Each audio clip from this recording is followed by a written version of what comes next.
नमस्कार, MG creation मध्ये आपल्या सर्वांचे मनपूर्वक स्वागत। आज आपण उन्हाळ्यामध्ये उष्णतेचा आणि पित्ताचा त्रास कमी करण्यासाठी थंडगार आणि पित्तशामक सोलकढी बनवूया। मिक्सरच्या जार मध्ये एका छोट्या नारळाचे काप 1 कप घातले, 2 हिरव्या मिरचीचे तुकडे, 7-8 लसूण पाकळ्या, 1 इंच आल्याचे तुकडे घालायचे आणि 1 चमचा साखर घालून हे मिश्रण बारीक करून घ्यायचे।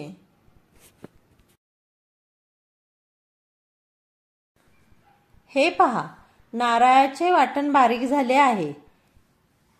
आता नारळाचे दूध चांगले निघण्यासाठी यामध्ये पाऊण कप गरम पाणी घालायचे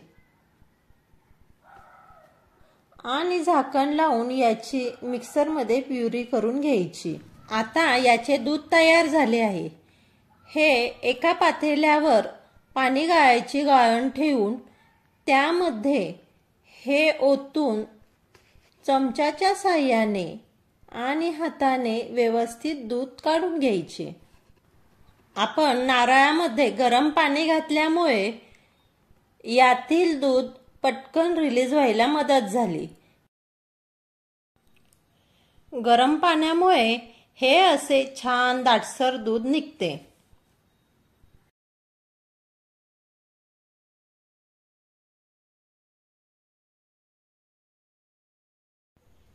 हे पहा, नारळाचे पहिल्यांदा काढलेले दूध किती घट्ट आहे ते। आता या नारळाच्या चवामध्ये पुन्हा अर्धा कप गरम पाणी घालून मिक्सर मध्ये फिरवून घ्यायचे आणि पुन्हा गाळणीत ओतून दूध गाळून घ्यायचे। दूध जास्त घट्ट असेल तर सेम पद्धतीने तिसऱ्यांदा नारळाच्या चवामध्ये अर्धा कप गार पाणी घालून फिरवून घ्यायचे आणि ते पाणी दुधात घालायचे। मी इथे 1 कप नारळाला 3 कप पाणी वापरले आहे।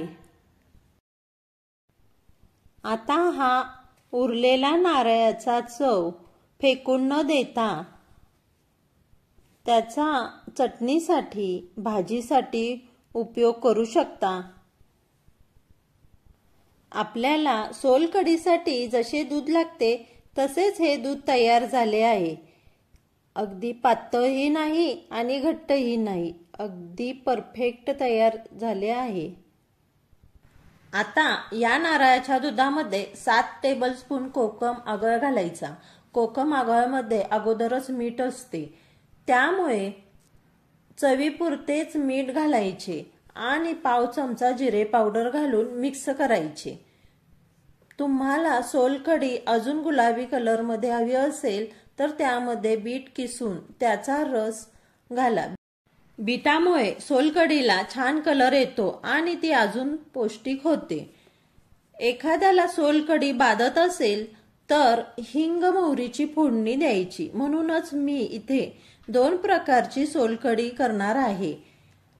दोन्ही सोलकढीची इथपर्यंतची सर्व प्रोसेस सेमच आहे।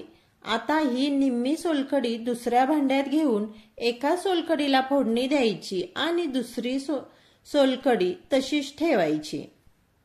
आता तडका पॅन मध्ये 1 चमचा तेल घालून त्यावर हिंग, मोहरी, जिरे आणि कढीपत्ता घालून फोडणी करायची आणि ही फोडणी थंड झाल्यानंतर सोलकढी मध्ये घालायची। वरून भरपूर कोथिंबीर घालायची।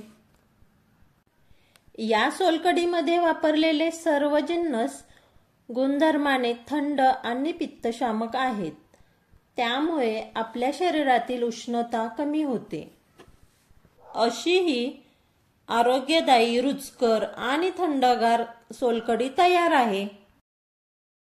आता ही सोलकढी काचेच्या बाउलमध्ये किंवा ग्लासमध्ये सर्व करा। कशी वाटली माझी रेसिपी? आवडली असेल तर लाईक, शेअर आणि सबस्क्राईब करा। शेजारील बेल आयकॉनवर क्लिक करा म्हणजे माझा नवीन व्हिडिओ आला की तुम्हाला त्याचे नोटिफिकेशन मिळेल. थँक्यू.